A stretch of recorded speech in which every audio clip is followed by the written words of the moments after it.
Welcome back to Simply Living It. In today's video, we are going to be talking about homeschool planning. Now, this isn't a video where I show you how I plan my homeschool week. I don't have a detailed, rigorous schedule when it comes to our homeschool. And if you've been around my channel for any length of time, you already know that. I reverse record keep in our homeschool. Curious about what reverse record keeping is, or if you want to know, which many of you have asked for this, how I mix and mash all the different homeschool curriculums that I use and what that actually looks like. I come on here, I share with you the homeschool curriculum we use, I share with you all these different ideas and things that I want to do in our homeschool. And so many of you wonder, what does that really look like? Like, how do you really do that? How do you accomplish that? I don't get it. So, I hope this video helps you understand a little bit better what's going on inside my crazy head and what things look like in our homeschool on a regular basis. Essentially, there will be two different sections, so to speak, for this video. The first section is just going to show you my homeschool planner, what my planner looks like on the inside, and how I reverse record keep. In the second half of the video, I'm going to show you these lessons spread out in front of you. So for instance, on a day where we do math, the good and the beautiful, handwriting, and fix-it grammar, I'm going to actually open each of those books and show you inside that specific curriculum what we accomplished in that day. So it sounds like a lot, it sounds like a lot of chaos, but for those of you who wanted this video, I hope that this explains more in depth what kind of a week in our homeschool, even a specific day in our homeschool life actually looks like, with me intertwining and intermingling all the different pieces as far as curriculum goes. So again, not every day is super heavy with bookwork. I don't like it to be that way. I don't want it to be that way. We roughly spend max 3.5 hours on homeschool, and that's everything combined. So I want you to take that into consideration as we're moving into this video. I try to keep the bookwork, yes, it's necessary, yes, it needs to be done, but I also believe in living life and playing and play dates and chores and living, right? Like life schooling. So we do all the things, and this is how we do it. I sincerely hope that this video is helpful because I do combine a lot of different pieces and elements in our homeschool. So I hope this helps, guys. I really, truly hope this helps because there's a lot going on here in my mind, in our home, but it fits for us. So for those of you who wanted it, here's the video on what it looks like in our homeschool, mixing and mashing and putting all the things together and what we actually get out of it and what we get accomplished in a week. I hope you find it helpful. Okay, so I'm just gonna spread all this stuff out here on my living room floor. This is my planner. This is the video that you all have been asking for, wanting to see specifically how I fit in all the varieties of curriculum that I fit in our homeschool and what it actually realistically looks like. And so this is my homeschool planner. I created this myself. It is available for purchase if you're interested. I'll leave my email down below. Whole top section right here. I've got Monday through Friday. Right here, this whole section is Brantley. This whole section here is Cooper, and then Aiden right here. This is our gather round unit study, whatever unit study we happen to be doing. And then down here are also more of our group subjects. So Bible, typing, whatever read aloud we're working through, and then history. So these are all of our group subjects. Fix-it grammar can honestly go into the group subject category as well. This is kind of a layout of what a week looks like. Again, this is something that a lot of you have asked for since I do mix so many different homeschool curriculums. This is just kind of a layout of what it will look like.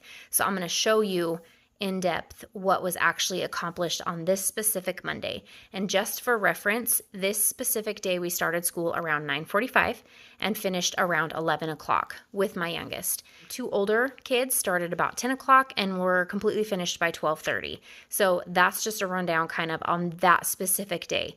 Now, obviously Wednesday looks totally different. Tuesday looks different because we didn't even homeschool on Tuesday. Thursday looks way different, and Friday looks different. So that's what I'm going to kind of show you is what this week actually looked like as far as homeschool goes, as far as curriculum goes in our homes. Let's look at what Brantley, my second grader, accomplished. So I have written down here handwriting, page 20, and page 21. So underneath this, you will see I have handwriting. This is from The Good and the Beautiful. This is level 2. And so we have this page here, page 20 and page 21. That's what he did for his handwriting for that specific day. So simple, takes maybe 5 minutes.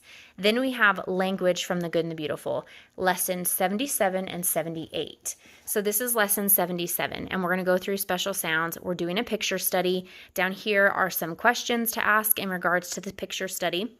And then on this side over here, so he's going to read the sentence and then cross it off. Read the sentence and cross it off. Then down here, he's just going to write the beginning sound. So it already had oi, and he was to fill in the beginning of each of them.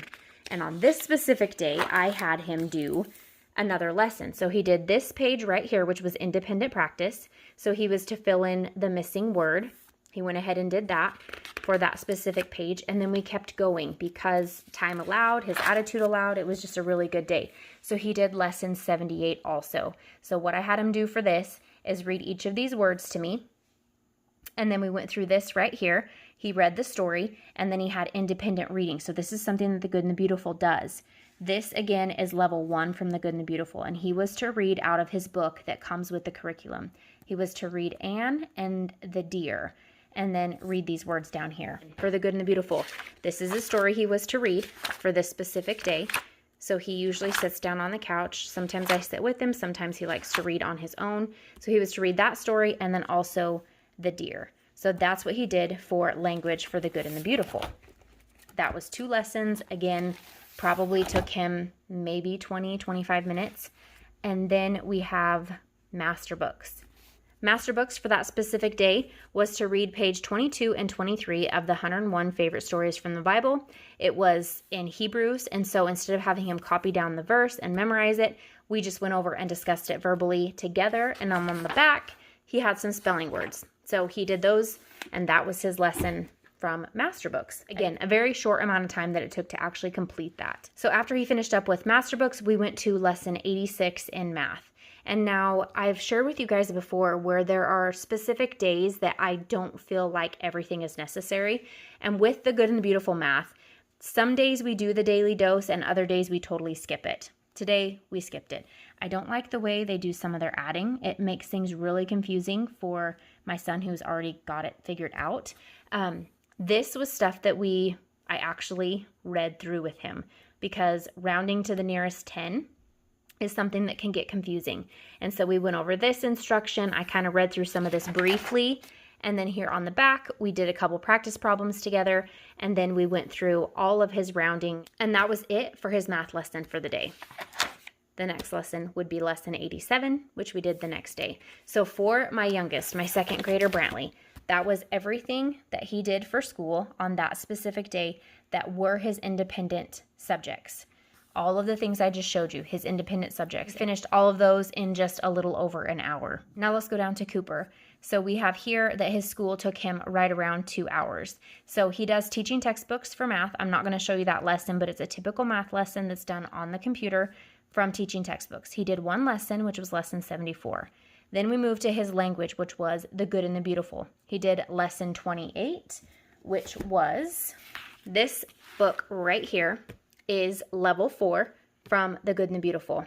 This is something that we read together. On this specific day, I did not read him this poem. This is something that, just like with the younger version, sometimes I skip over this stuff and we just don't do this part. I don't feel that it's necessary every time. So this was something he read independently about Scotland. Then there are a couple questions to answer, true or false questions in regards to what you just read, and then a mapping activity. I have yet to have my boys actually do the mapping activity. I'm supposed to get some tracing paper and trace the map and then label everything. I haven't done that yet. To me, it's just kind of been busy work. I like them just to look at the map, study the map for a little bit, and then move on to what's next. So for this particular lesson in The Good and the Beautiful, he had some work to do here on the back. He had some coordinating conjunctions, some independent clause review, fragments, stuff like that. Then some personal reading. That was it for his lesson in The Good and Beautiful for Monday. So that was 1 lesson in The Good and the Beautiful. That is what it looked like. With The Good and the Beautiful level 4, there is also a spelling and writing workshop. So you will see here that he did lesson 32 in the spelling workshop, and in language, which I just showed you, was lesson 28. I don't coordinate these. In the beginning, I was picky about them, the numbers lining up, but I don't so much care about that right now. It doesn't really truly matter. So he did lesson 32. Let me show you what lesson 32 looks like in the spelling and writing workshop from The Good and the Beautiful. This is lesson 32. Then over here, just some practice for challenging spelling words. We obviously don't do any of this. He doesn't like to do the ones that are yoga related or stretching related or the Scottish dance. We totally omit that and practice spelling in our own way. But this is something that he did that was part of his Good and the Beautiful lesson for Monday. Then he also did Fix-It Grammar. So Fix-It Grammar for my 2 oldest boys, we do together. And I will share with you here in just a minute what that looks like and how we actually do it. So for Monday, 2 hours, that was everything that Cooper did. That was his independent subjects, his independent studies. So again, we didn't do master books on this specific day. We didn't do Explode the Code. Some of the other things that you might see pop up later, this is everything we did for Monday. If you're noticing that we are towards the beginning of the book with The Good and the Beautiful, it is because they did come out with the updated version of level 4 and I swapped it out. So that is why you're noticing that we are on lesson 28 and lesson 32 with that language. I don't know that we'll finish the book by the end of the homeschool year. I honestly have no idea. I don't know what that's going to look like. But if you were wondering, why we're at the beginning of that, if this is your first time here to my channel, that is why, because we switched to the updated version. So he was on lesson 30. This is like where he was when we made the switch to start with the updated version. So we just started back essentially right at the beginning of level 4. Okay, so let's look at my oldest. His homeschool work that were his independent subjects took him about 2.5 hours today. That is with a break in between. That is with some distractions, stuff like that. But this is what we did for him. So I'm going to start with The Good and the Beautiful language. We did lesson 65. I'm going to show you what I mean by some of the things just getting skipped. At the beginning of his lesson, we have some spelling practice, some copy work. We have not done this once. I just don't like it. I don't think it's necessary. I don't want to do it, so we don't. Then we come down here where he has a story that he's reading, Elizabeth Kenny in the Australian Bushland. And so this has been a continuation of something that's kind of continued through the whole duration of this specific level. So for this day in particular, he was reading that story. That was all reading. And then he had an art project. We did not do the art project because we saved those for special occasions or special days where all 3 of my boys can do art together. So he skipped the art lesson. So literally everything he did, language, level 6, The Good and the Beautiful, was reading. Okay? All of that. That was his lesson. Then you come over here and this is all the art project. Like I said, we saved that. So for those of you who ask, how do you do master books? How do you do gather around? How do you do The Good and the Beautiful? This is how. Because for me, that's a bunch of reading about the Australian bushland, which is great, and an art project, which is awesome. But for me, I want a little more guts. I want something a little more for my 7th grader for language. That is where Fix-It Grammar comes in. That is where master books comes in. So master books, he did page 148, which I don't have his book next to me. Sorry, I don't have that one, but he did page 148 in master books. We did Fix-It Grammar together. And then he did his math, which he is doing Saxon math. And he has actually really been enjoying it. So he's on lesson 12 from Saxon. We just switched to that from teaching textbooks. I have a video explaining that if you're curious or want any more information. I'll link it down below in the description box. So that was what my 7th grader did for his homeschool curriculum for this specific day. Now we go to gather round. We did not do gather round this day. We did Bible and we did a history lesson, which is just a quick read aloud. And that was homeschool for that Monday. Now Tuesday, we didn't do any schoolwork. Wednesday looks totally different. Wednesday, they each, let's see, Brantley did his handwriting, 2 pages, just like I showed you before. He did Language from the Good and the Beautiful, lesson 79. Let me just pull that out really quick so I can show you. Lesson 79 from The Good and the Beautiful. This is what my son did on Wednesday. So again, he's just reading to me. He's reading, and then he has some writing. Simple. He does this no problem. That's lesson 79. So that was his language.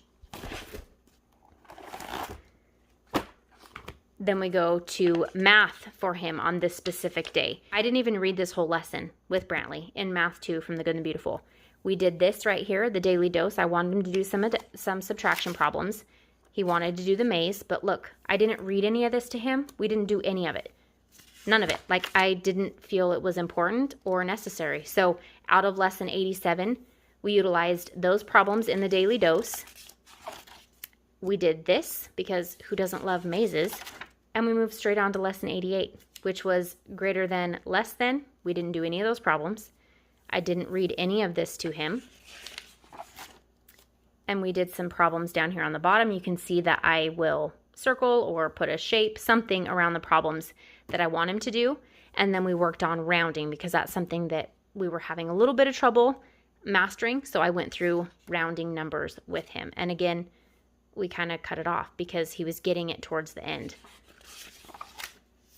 Okay, let's look right here. Another lesson. I'm just kind of flipping through now, showing you what a week looks like. Just move on to another day. Let's see. Right here, I had him do 3 math problems. I had him write the time, and I didn't read through any of this with him. This is about estimation and rounding. I had him do a few problems here, matching the numbers to the shoe. We didn't do that. We didn't do this. We went on to the next lesson. That is how I do things here in our homeschool. So if you've asked, how do I do it all? How do I mix and match all of the curriculum? That's how I do it. The Good and Beautiful has stuff we use, stuff we don't use. Masterbooks has stuff that we use and love, and things that we don't use, and things we don't love. Gather round. We don't do it every day. Right here, you'll look at this week and notice no gather round. We did gather round lesson 13, Cuba, on this specific Wednesday. We did the Bahamas on Thursday. We did Haiti on Friday, which we don't typically school on Friday. But this week we did because I like to at least get 4 days of school in. So again, this specific day, we kept things very simple. We just did Explode the Code. The boys spent some time doing Explode the Code. My oldest did a lesson in math because, like I've mentioned many times, we did just switch his math. So I want to try and get as much math in as we possibly can. We did gather round, lesson 15 in Haiti. We did our Bible time. We did our read aloud, which was Wonders of the USA, and then also a history of Rush Revere. And then we also did a history lesson in Knotgrass. So these were all read alouds. This was just sit down and read together on the couch as a family. So it looks like a lot, but really, truly, it was maybe 20 minutes, maybe 30 minutes of just sitting, reading very gently together. So that was a good day as well. Trying to make this not super confusing. I feel like I've got a lot of curriculum going on and a lot of things going on that are kind of hard to explain, but I reverse record keep. So this isn't something I wake up to and tackle all of it. This is what we accomplish. So if you move forward, okay, so this was the next week. This is the whole month of February, and this will be the first week in February. This will be what we actually accomplish. What I get written down is what we accomplish. I wake up to a blank slate in the morning. Our homeschool day begins with a blank slate. This is what I write down that we actually get accomplished. So that's how I schedule or don't schedule out our homeschool days, actually. That's how things work here in our homeschool. It's the reverse record keeping method. And it's not necessary to keep record. I do it just because I want to have record of what we're accomplishing. I like to have record of read alouds that we do. I like to have records just for me. I like it. So I also keep track of different play days and different activities and things that we have going on. I'll put them up at the top of that specific day as well. So first things first with Fixed It Grammar. This is Fixed It Grammar, The Nose Tree. Book 1, I'm doing it with my oldest 2 boys. So this is an example of what we do, okay? There are 2 sentences right here. I will write this sentence on the chalkboard as well as this sentence. My boys each get a marker and they each get a sentence that they are going to correct and mark just like you see marked here. So when I am going over their sentence on the chalkboard, I'm wanting to make sure that they have actually corrected it and pointed out all the pronouns, the articles, the nouns, the verbs, capitalization, periods, all of the proper things. Okay, that's what you're looking for with Fix-It Grammar. So they will go through and mark the sentences accordingly on the chalkboard, and then they will sit down and in their notebook that they have that is specific to Fix-It Grammar, they will write these sentences down. That's what we do. So I'll read this to them. I'll explain what they're looking for in the sentence. They will mark the sentences. They'll sit down. They'll write the sentences in their book. And that's it for Fix-It Grammar. Very simple, very quick process. And it's very, very solid and thorough. So right here, you'll see this will be week 10, helping verbs. So I'm going to give them this brief amount of instruction. So we accomplish 2 sentences, if not more, every time we do Fix-It Grammar, because I have a lesson for each of my boys. They each want to be able to mark and correct one of the sentences on the chalkboard. They love it. So we always do 2 different sentences each time we do Fix-It Grammar. So these will be written up by me on the chalkboard. They will mark them accordingly. I will go over them. They will sit down and rewrite the sentence in their Fix-It Grammar notebook. That's it. That's Fix-It Grammar. Simple, thorough. We love it. Fix-It Grammar. For those of you who are interested, Language Arts and Literature Level 6. I want to just show you how we make this work in our home because, again, there is a lot of reading. There was a book that went with this that was called Little Lord Fauntleroy. Very soon into the book, I told my oldest, just forget it. Don't worry about reading it. So he's not been reading that book all along because he's not interested in it. I'd way rather him read something that he's getting something from and something that he enjoys instead of just killing that love for reading. So we haven't been reading the book. We have it and have not touched it. Okay, lesson 18 is a really good example at what I mean by skipping.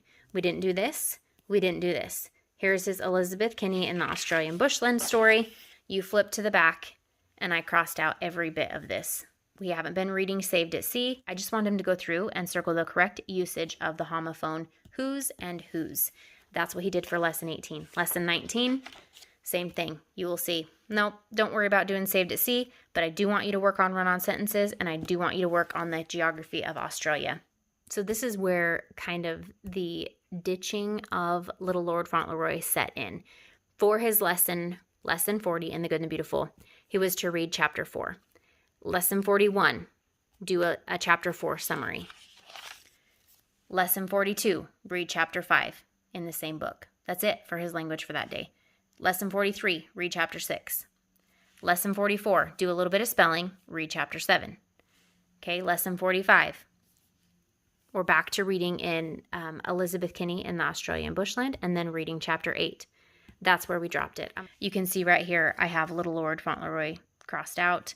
All of this, that's where I was done. Like I was done. It wasn't working for us at that point. Now you move forward and you can see where I circle what I want him to do. I cross out what I don't want him to do, and it works well. So if you are new here to Simply Living It, I would love it if you would click that red subscribe button and become part of our family here on YouTube. I am a stay-at-home homeschooling mom of 3 boys. I love to share all things homemaking, homeschool, lifestyle, fitness, a little bit of everything here on my channel.